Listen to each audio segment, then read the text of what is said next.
After studying this module, you shall be able to understand the derivation of demand curve for a competitive firm. You will be able to identify the short-run equilibrium of a competitive firm and industry and know about the short-run supply curve of a competitive firm and industry. A firm's demand curve gives the relationship between the demand for the output of that particular firm and the market price. The firm's demand curve is flat because every firm believes that it will be unable to sell anything at a price higher than the market price. Moreover, if a firm charges a price lower than the market price, then the firm would get the entire market demand and would soon be sold out, after which each of the other firms would be able to sell. Further, the firm can sell any amount of the homogeneous product at the ongoing market price. The firms in perfectly competitive market are thus price takers. The demand curve facing a competitive firm will be given by a horizontal line facing the quantity axis, as the firms are price takers and prices will not change for the change in output level. Let us begin with the understanding of demand curve. Demand curve of any firm shows the maximum price that consumers are willing to pay for different levels of quantity. Under perfect competition, the firm's demand curve is perfectly elastic.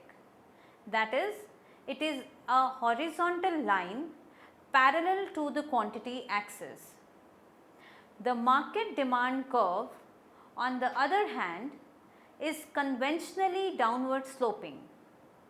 To understand this distinction, it is essential to understand the difference between the market demand curve and the firm's demand curve. The demand curve for a firm in a perfectly competitive market varies significantly from that of the entire market. The market demand curve slopes downward, while the perfectly competitive firm's demand curve is a horizontal line equals to the equilibrium price of the entire market.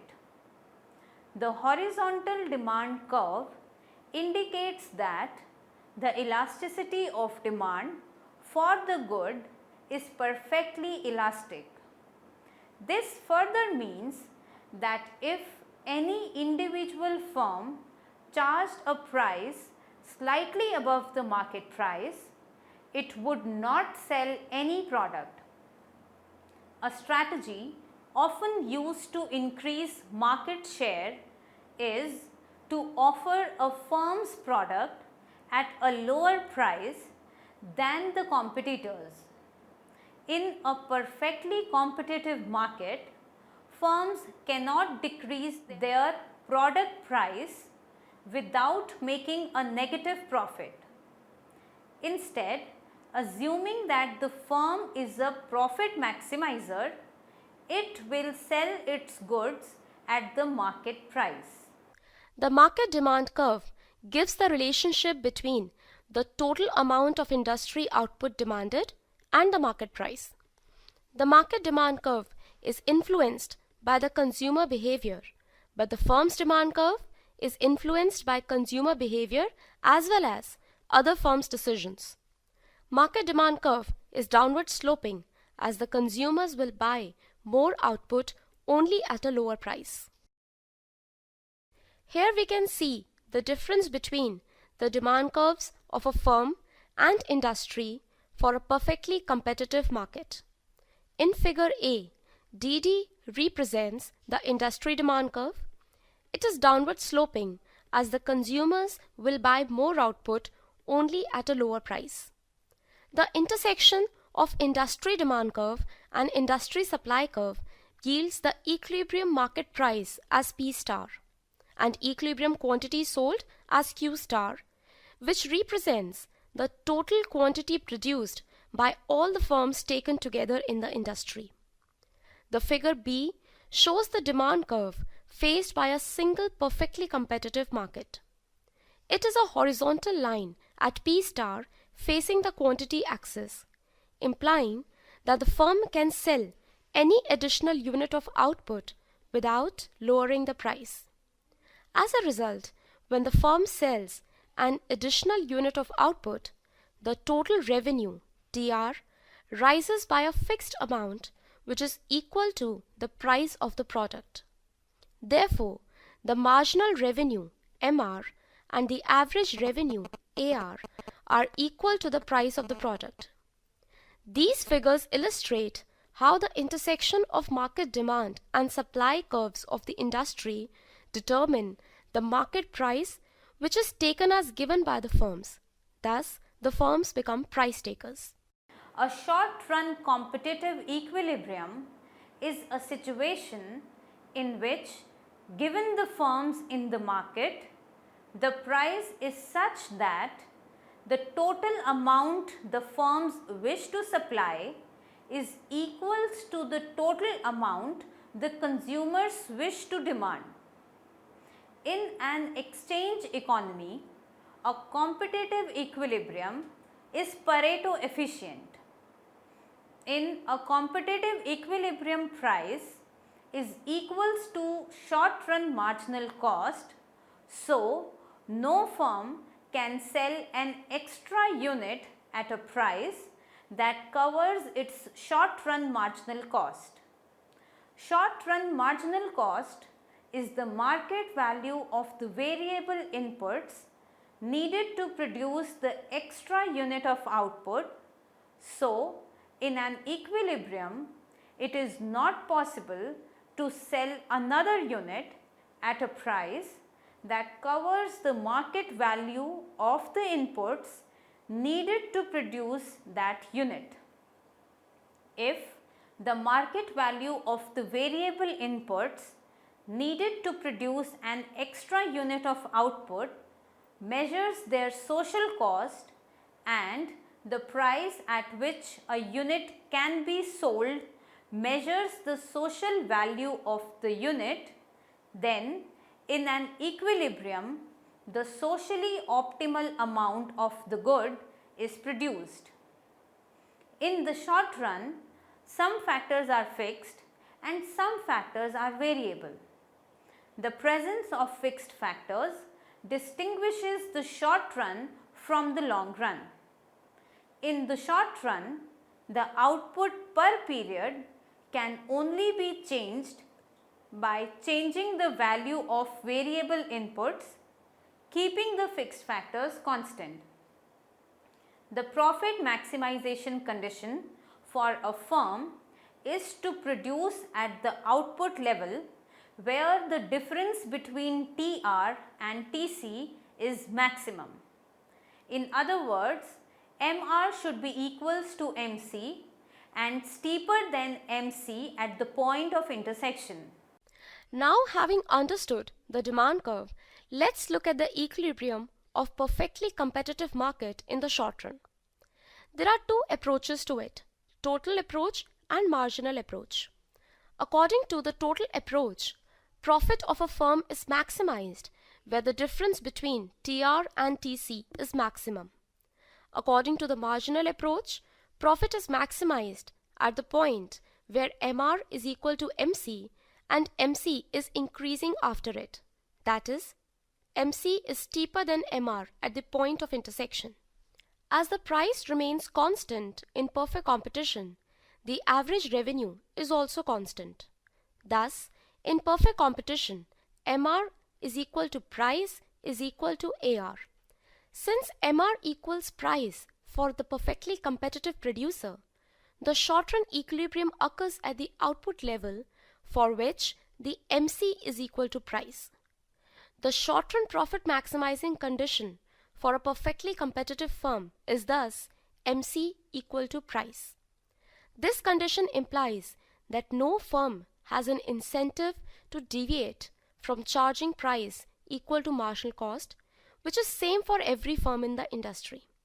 If a firm charges a price more than its marginal cost, then it will lose all its consumers to its competitors as the products are homogeneous. The firm will regain the market share only when it charges the price same as the marginal cost. On the other hand, lowering a price below the marginal cost will result in the firm producing a lesser quantity. This will lower the firm's profits. It might cross your mind that if all the firms simultaneously start charging a higher price, then all can have profits. But this scenario will not be sustainable because the total demand will be less than the supply and the firm will be left with unsold stock. Thus, every firm will have an incentive to lower the price and grab the entire market share. Therefore, the equilibrium situation where the firms would want to stay put will occur only at the level where MC is equals to P.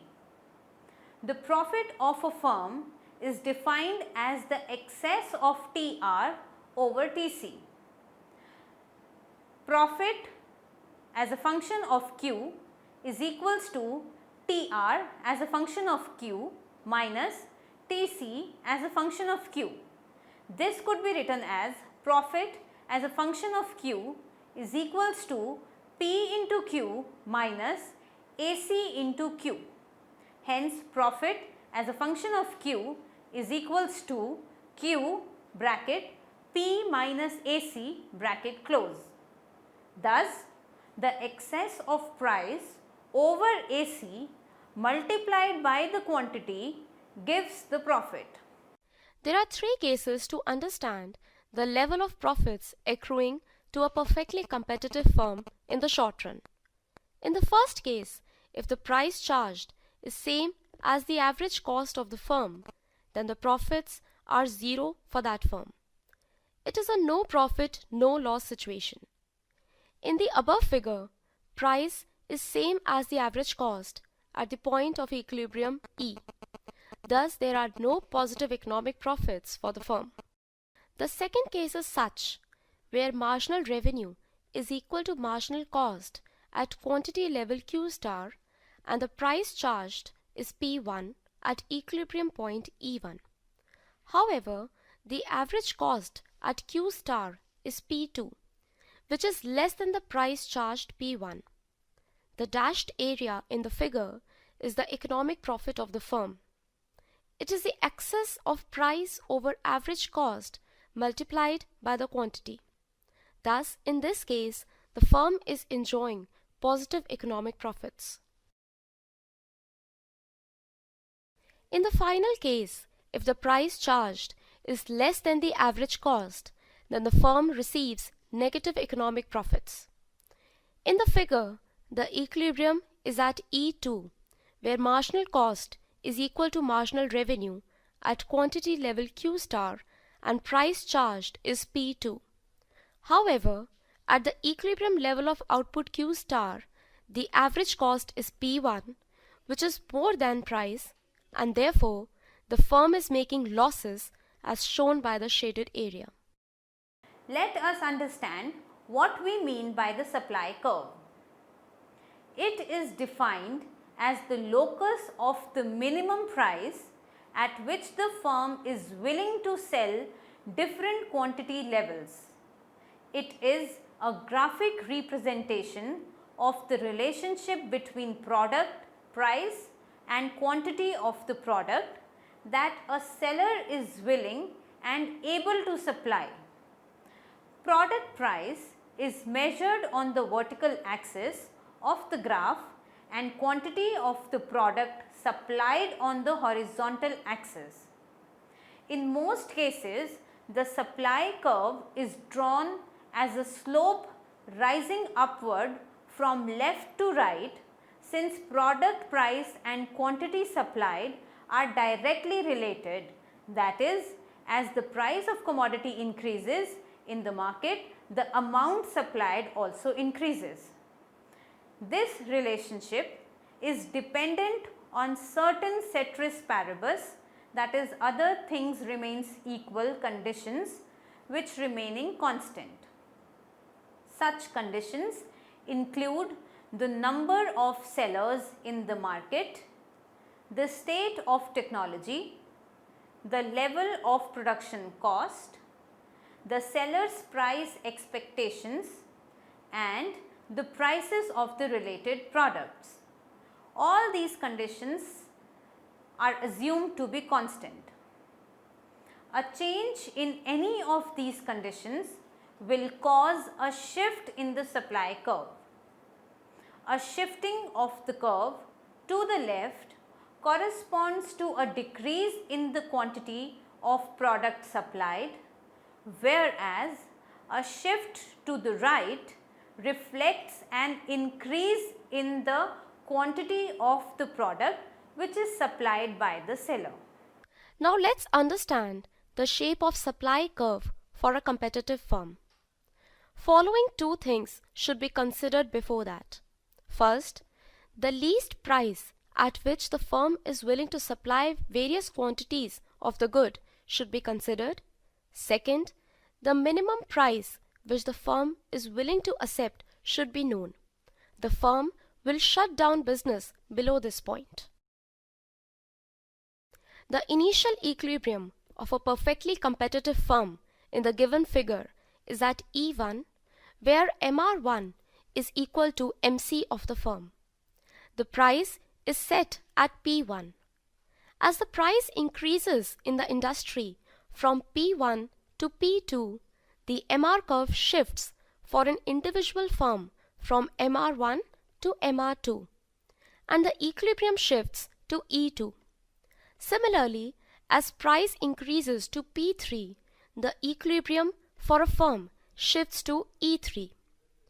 With the increase in the price level, the supply by an individual firm is increasing, as can be seen from the quantity axis. Increased production becomes profitable at higher price levels only.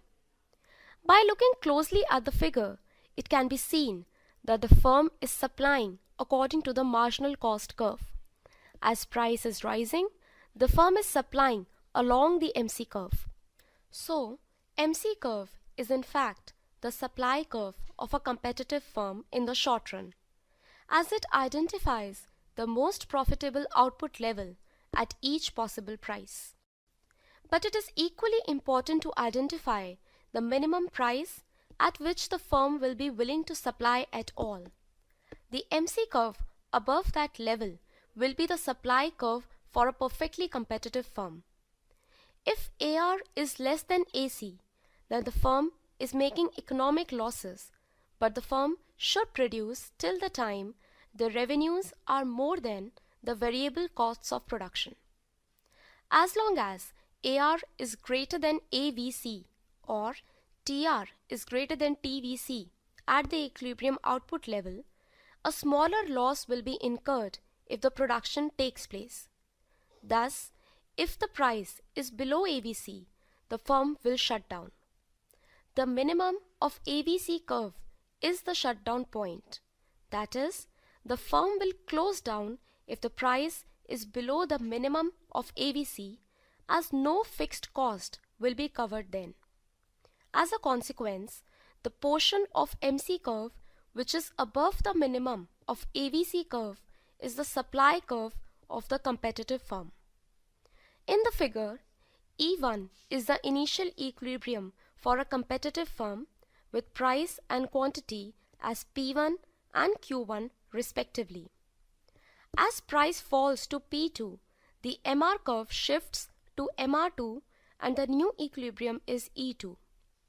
At E1, the firm was making economic profits, while at E2, the firm is earning enough to pay all its factors. If the price falls further to P3, then the quantity supplied falls again along the MC curve to Q3. At equilibrium point E3, the firm is making losses as the average revenue is less than average cost, but is covering the average variable costs as AR curve is still above the AVC curve. Therefore, the firm will remain in operation. However, when the price falls to P4, the AR curve touches the minimum of AVC curve, which means that the price is just sufficient only to cover the variable costs and none of the fixed cost is covered. Thus, P4 is the shutdown point for the firm, as below P4, firm will be making more losses than to shut down. When price is equal to AVC, then no part of AFC is covered and the losses are minimized. Therefore, the bold red part of MC curve is the supply curve of a perfectly competitive firm, and below the price level P4, that is the minimum of AVC curve, the firm is unwilling to supply any quantity at all. Now let's look at the industry's demand and supply curves. Industry can be defined as all the firms taken together. A competitive industry faces a normal downward sloping demand curve, unlike the firm which faces a horizontal demand curve. It implies that all the firms taken together, or industry, faces the fear of losing sales if they increase the price level. The short-run demand curve for a competitive industry is shown in the figure. The short-run supply curve of a competitive industry is the horizontal summation of the supply curves of the firms. The figure shows the supply curves of the individual firms AMC1, BMC2 and CMC3. The third firm has a lower average cost curve. Therefore, its supply curve starts at a lower price level. At price below P1, the third firm's supply curve is the industry supply curve, as no other firm is willing to supply below that price level. Above P1, the quantity supplied by all the firms taken together is the industry's supply curve.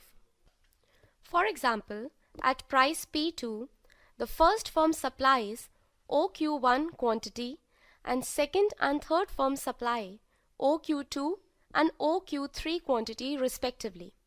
Thus, the industry supply becomes OQ star, which is equal to OQ1 plus OQ2 plus OQ3. The industry supply curve is positively sloped, implying that a higher price induces the industry to supply more because of higher profit incentive. Each firm's MC curve slopes upwards because it reflects the law of diminishing marginal returns to variable inputs. Therefore, the short-run supply curve of industry too is determined by the law of diminishing marginal returns. The kink in the industry supply curve in the figure disappears when the number of firms is increased. Thus, the industry supply curve of a competitive market becomes a smooth upward sloping curve. The above derivation of the industry supply curve has been done on the assumption that it is a constant cost industry. That is, as the output expands, the cost of variable inputs remain constant. If, however, the cost of factors change, then the MC curve will shift for each firm and the industry supply curve derived above will not be valid. If the input prices are allowed to vary, then the supply curve will be steeper for increasing cost industry and flatter for a decreasing cost industry. This possibility is studied in the long run analysis. Having derived the supply and demand curves of individual firms and industry as a whole, let's look at the short-run equilibrium of the competitive industry. The supply curve of the competitive industry intersects the demand curve D1 at E1 and the price in the initial equilibrium is P1. All the firms face the price as given and the MR curve for an individual firm is shown by MR1 in the right-hand side figure. The total quantity supplied by the industry is Q1 and the individual firm's supply is small q1. If the industry expands output to Q2 consequent to an increase in demand, then the equilibrium price jumps to P2. This shifts the MR curve upwards, and thus the equilibrium quantity of firm 1 also increases to OQ2. In the above figure, the input prices are assumed to be unchanged due to expansion of output. That is, MC curve is same after the shift in MR. Let us now summarize what we have learned in this module. The market price in a competitive industry is obtained by the intersection of industry supply and demand curves, which is taken to be given by the individual firm. In the short-run equilibrium, an individual competitive firm supplies where the MC is equal to the price level.